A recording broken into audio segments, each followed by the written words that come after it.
Hello, YouTube. I know it's been a long time, and we've been out of a power shortage here in Puerto Rico over the last few weeks, but the power is once again back. So, without any further ado, let's get on with the video. So, today I'm going to be explaining a little bit more with the concepts of the hero decks that you requested. So, I'm going to be explaining one of the tech choices that I decided to take on this deck and the view of how I see the deck.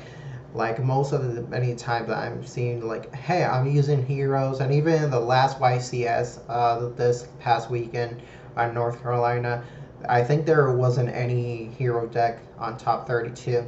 So I'm gonna be explaining throughout the video a few of the combos and situations that have gone through with me, and how I use the cards in my deck to beat those kinds of boards. And I'm not talking like, hey, my opponent just did a mid combo. No, I'm talking about like my opponent did the full combo and I could play through that combo.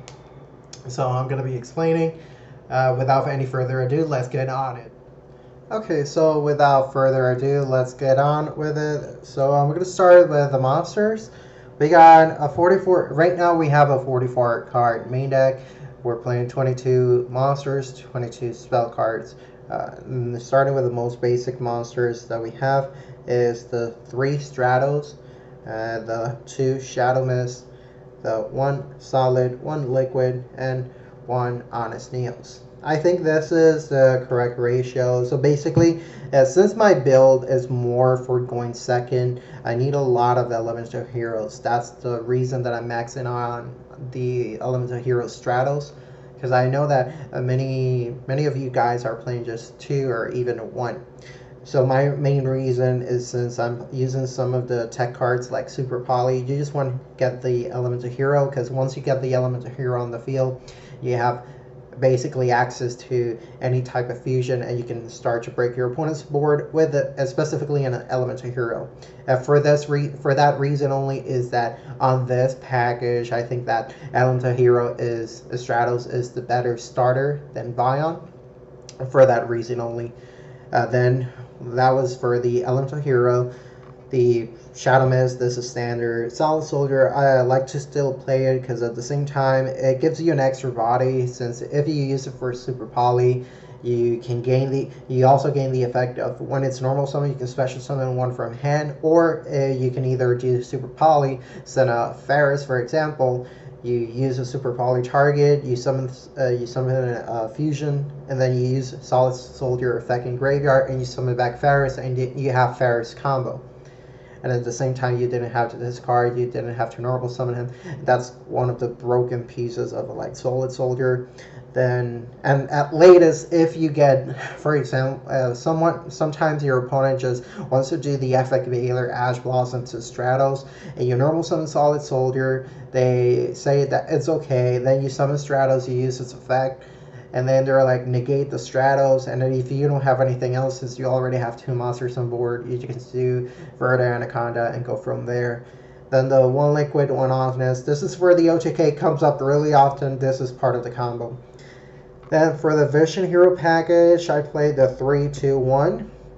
I'm not honestly, you don't want to see this guy never. So you really just want to put the chances of drawing this card minimum. So that's why I play him at 1.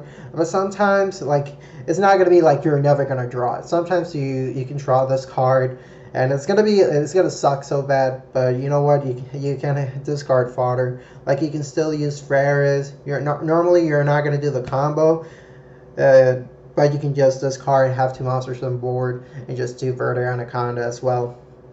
And sometimes, if like most of the time when I'm playing against these like, everyone is summoning DP. Let's say, for example, if I didn't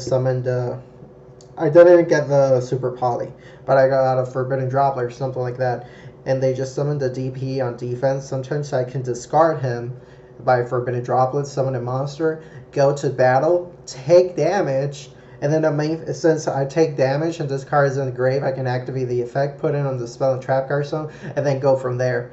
So I waste my battle doing OTK, but at least I can get my combo. I can either summon my DP or summon Plasma, or summon Dark Law, and any of which sometimes they just win the game. And then for the Destiny Hero package, we're just playing the 4 monsters. I think these are the best ones. The Plasma, Denier, and 2 Malicious. I don't think you have to play anything else, specifically in Hero. And that's basically for all the Hero monsters. And then for the hand traps, I decided only to play 2 Ghost Ogres and 2 Ash Blossoms. Because I have many going second cards, so I'm not kind of worried. Like, the only thing that I'm worried about is when I have to go first. That's when I'm thinking, like, oh, so that's when the side deck comes in, because I just side out all the going second cards. But I honestly prefer going second with this deck, because right now we're in a format, if you win the die roll, you're most likely going to go, like, you're going to go second most of the time. So, and most of these boards are just like a one time only. So they only have a DPE, they do Scythe Log, and that's it. If you destroy that board, they don't have a follow-up. Usually the only follow-up is Access Code Talker. So you just break your opponent's board on the first duel, and you go for the OTK, and then the second you can side in, and you can better prepare yourself against that specific matchup. And that's how the deck is like intended to be, or at least that's my view from it. And it has worked out pretty well, specifically like right now in Puerto Rico. We play against a lot of rogues sometimes. In the last regionals, I play a lot against a lot of rogue, and it helped me out. Like this is one of the few decks that, since it has access to basically anything in the extra deck, like you can do Super Poly with a lot of fusions, then it's like they have a really hard time struggling it. Because right now, with the problem with Super Poly is that your opponent can't play around Super Poly. They just can't. Their end board is going to get destroyed, whether they like it or not. They're always going to get destroyed by Super Poly. So the only thing is, does my opponent have the skill enough to draw Super Poly or not? And if you drew it, like, you have to know what type of fusion are you going to summon, are you going to start, and everything else. But most of the time, if you see Super Poly in your hand, you're just going to win automatically that game. Then for the consistency cards, we have the 2 E-Calls and then the 1 Rhoda. Those are for the consistency cards. I decided to play 2 E-Calls. Like I said, I wanted to maximize my chances of starting with an Elemental Hero. So that's why I added the 2 Elemental Heroes. Then for the fusions, I have the 1 Poly, 1 Miracle Fusion. You have to play it. Then, and I only just play 1, because you can always reset it with a Wonder Driver. And most of the time, you don't want to, like, I don't want to have multiple copies. I just want to search it off. And I want to do OTK as much as possible. And I want to keep my options open to any other cards that might help me do the OTK faster. This deck isn't going for the grind game. Then I got the 1 Hero Lives. I only play the 1 Hero Lives because I was testing it out with 2, but most of the time, since we're playing Anacondas, it kind of sucks that sometimes you just play Hero Lives, you pay 4,000, they have some sort of interruption, then you just go from there. They have another interruption, and your third option is going to Anaconda. You're already at 2,000 life points. And if you're playing against like Sword Soul, for example, they summon big guys with so less resources. Like, they only need the Quinlong and a worm. They discard and they summon the big guy. They bring you 1,200, and you're already at 800. Like, you can die so fast.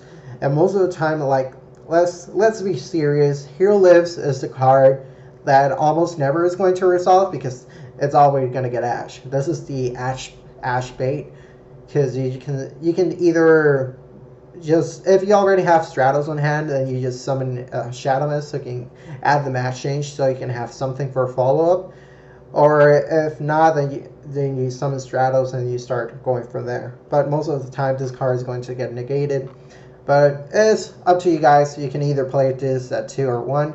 I decided, for me, 1 is good. And then the 1 Call by the Grave, so we can negate the Ash when they Ash the Hero Lives. Then for other fusion spells, we play the 2 fusion destinies, unfortunately that 2, and then the 3 master changes.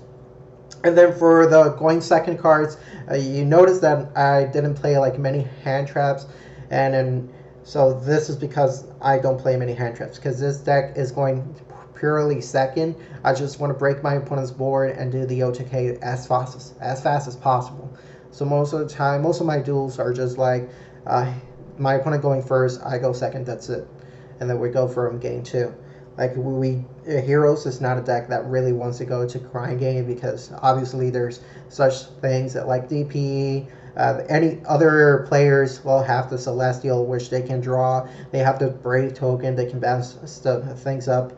So you really just don't want to go for the grind game. You just want to go for the OTK, and for that reason, we play the 3 Forbidden Droplets, because Droplets is the card.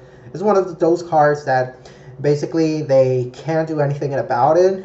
Like if you draw Droplets, you just send monster spell cards. They can't really respond with it.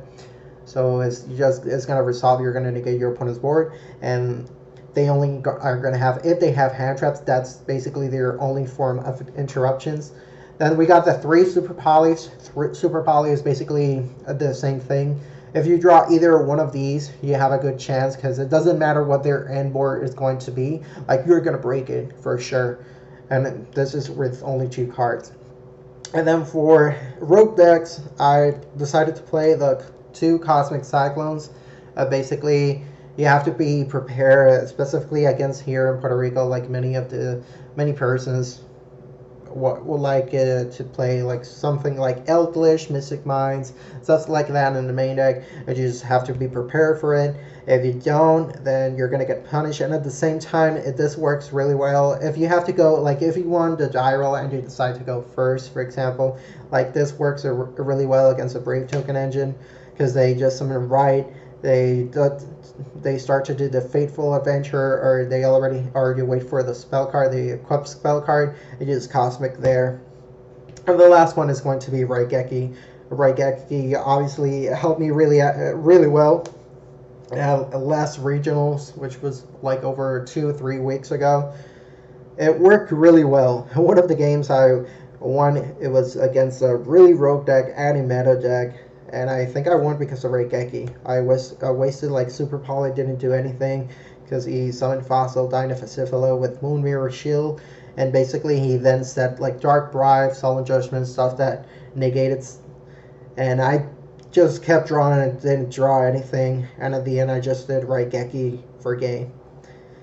So basically that's it for the main deck. As you can see, I don't play Bane, the Bane package, because I don't think Bane package is gonna be the way that I'm trying to achieve the deck is go for the OTK as fast as possible, and I want to pick up cards that's gonna help me do that. So cards that are gonna help me break my opponent's board, cards that let me get the OTK under 4 summons, because sometimes you can go with Super Poly. Most of the time, they see that I attempt to go into battle phase. Either I do Raigeki, wipe the board, and I just summon 4 guys, and they're like, you don't have a game on the board, but since you have Super Poly and you have Mass Change, you can do extra normal special summons on battle phase, and since Nib can only do on main phase, they can't do nothing at that point. They just see how they die. So basically that's why I don't play the Bane package as well. I really tested the card out. I really didn't like it as much, because the problem is on your turn. If the card said like a quick effect, pop everything, it would have been really broken. But for that fact, I already play tested with the card, and I really didn't like it. Like, you have to sacrifice 2 spaces on the main deck and 1 space on the extra deck, and I really thought it wasn't worth it. So we got for the extra deck, then we got the, let's go with the links. We got the 1 Anaconda, the 1 Dread Decimator, the 1 Wonder Driver, and then for the last ones is going to be the 2 Cross Crusader. So Cross Crusader, if you don't know what this guy does, this guy is one of the heart and soul of the deck. He has two effects. When it's link summoned, you can target one Destiny hero from your graveyard and you can special summon it. And you can tribute a Destiny hero and you can add one hero from your deck with a different name. So most of the time, I see many people that they're starting to main deck the ghost spell, and they just wait for you to do DPE effect. You do then they ghost spell you when you try to revive. So this guy is a really good addition because you can just summon back the DPE, and at that moment they pretty much lost because they don't have anything else against the DPE. Then we got, for the mask heroes, I decided to play the 1 acid. I'm playing the mask hero blast. I decided to play this because I wanted another way so you can bounce through the Epic Bailers. If I normal summon Stratos and my opponent had like an Epic Bailer, something to target on the field, then I can just do mask change and summon this guy, and at the same time mask hero Stratos resolves, and I have like a sort of extra interruption. And then we got the 2 babies, the 2 Dark Laws. Basically, this guy is so much problematic against many of the decks. And this guy, like I said, every single time that I summon him, this guy sometimes can be an American Sniper. Like, they get the card that they added. Most of the time, I keep hitting those. And you're like, man, you hit the card that I needed to resolve in order for a win. So that effect is pretty much broken. Then the other powerful card on this deck is going to be obviously the DPE, Destroy Phoenix Enforcer. And let's go for the Elemental Hero package. Then for the Elemental Hero package, we're going to play the 1 Sunrise as part of your combo. And then from right now, it's going to be generic. So this is an Elemental Hero and a Wind Monster. Elemental Hero and a Light Monster. This is an any hero and a Water Monster.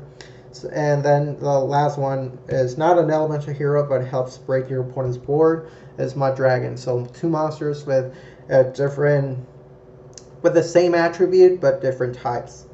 So basically, that's all you need. So you can destroy your opponent's board. Like most of the time, I think it was the regionals and locals happens. If I'm playing against a Sword Soul, you know that they end up with a whole board with it's just Baron de Fleur, let's say Baron de Fleur, Crystal Needle Fiber, then end up with DP as well, and then Chi Shao and Blackout. That's like normal stuff. With this, like you can just summon this. You can do Super Poly with their DP, Crystal Needle Fiber. You summon this, and then you get over the Herald, and then it's a matter of just baiting out the Baron de Fleur. So you can just do the Raigeki when this card leaves the field, and you basically wipe the whole board. And if you have like mass change, you can just do go for the attack the Herald, then activate mass change. At that moment, they have to do either Blackout, or if they let it, or Baron de Fleur, or if they let it resolve, then you can summon this guy. Since there are both mandatory effects, you decide which one is going to go first, and at that moment, you can chain block this guy. So you can do Chain Link 1 this, Chain Link 2 Acid, so you can destroy the back row, and at that moment, you just destroy your opponent's board with only Super Poly and a discard fodder, which most of the time is going to be like Shadow Man's Malicious, cards that you want to see in graveyard. So that's basically for the extra deck. And then for the side deck, try to go generic as possible. Maybe I could change a couple of things, but I think this is what really worked for me. I played the 3 Nips, then I play the 3 Token Collectors, the 2 Epic Bailers, 2 Droll and Lockbirds, and then 2 artifact Lancias. And this is going to be everything that I was going to play, because most of the time, like, Nib is such a great card. Like, Nib always has been a great hand trap. Let's be honest. Nib has always been a good hand trap. The only difference about this format is that you can just summon an Omni Negate within the 4 summons. So you need to have something else so you can negate that Omni Negate and then just do whatever else. And all of these cards are done for the exact same purpose except Lancia. Like, all of these cards hit the Brave token package with whatever else they're playing. You just want to negate, like, you just want to get rid of the token so Nib can resolve peacefully. And then we got, for the Flunderies matchup, we got the 2 Lancias, because you have to play something. So Flunderies matchup, you can either put the True Draws, you can put the Lancias, you can put the Effect Bailers. If you're playing against Rogue, most of the time, if I'm playing against Rogue, the other cards were like this, Lightning Storms and Heartbeat Feathers. Just if you're playing against Rogue, like Eldritch, most of the time you really don't want to go first. Like, if you go first against those kind of decks, I'm going to tell you what exactly is going to happen. And it happened, I think it was on the win a PS5. I went against a deck that was like Eldritch, but he was maining stuff like Lava Golem, Kaijus, Mystic Mind, Evenly Matched. He had all of these going second cards. And basically, what do you want to expect if you go first? What is going to be your line of play? Your line of play is either you're going to summon DPE, which is really good, but if you get Kaiju, you're going to get wrecked. Or if they just summon Lava Golem, like, you don't have anything else. So you really just want to go second, because you want to take them by surprise. And most of the time, you get your opponent off guard. Because what are your opponents going to think? You lost, you're going to go first, obviously. So at that moment, you can decide, you can side in all your going second cards. You say, I'm going second. Your opponent sided in to go second. They open a good hand going second, so they kind of brick. So they have to set whatever they have, just pass. And at that moment, if you drew like Heartbeats, Lightning Storms, if you drew the Cosmic Cyclones that we have on the main deck, you also have the effects of Stratos. You sometimes can't just start with Varus effect, put the increase, then you normal some Stratos. Stratos effect to destroy spell and trap cards, and you can use increase effect, tribute the Stratos, special summon the increase, then destroy 2 spell cards without targeting. Like, you have multiple ways to destroy your opponent's back row so you can go for the OTK. And basically that's it. Like, I wanted to have something for the back row decks. I really just want to respect those. Against the Flunderies matchup, then basically, like, you have the Lancias, and specifically you have the Super Poly targets. Like, most of the time they're not going to expect it. This is the normal combo they're going to do is that either, let's say they did the broken combo. So they did the Barrier Statue, they put the M-Pen, and then they have the Field Spell card. And if they were good enough, they also have the Trap card for just in case. Then at that moment, you just can normal summon something. They're going to start doing their combo. They're going to summon Risa effect to put everything on top of the deck or to the hand. At that moment, you can just use Super Poly, get rid of the Barrier Statue. You summon the Great Tornado. You use this effect, you have everything, and obviously you're going to have to put it on defense so it can resolve that effect because of Endpin. But at that moment, you have the attack of everything on the field, and then from there you can just go break your opponent's board. And once again, guys, I really hope you guys enjoyed the video. If you want to see like further content like this, just let me know down in the comments. Hit that subscribe button. And if you want to see like further videos of me explaining the technicalities and how can you with your specific hands, or you just want to see gameplay of how I use the deck, just let me know down in the comments so I can keep making videos for you guys. So at this moment, this is the Geo Hero signing off. Peace out.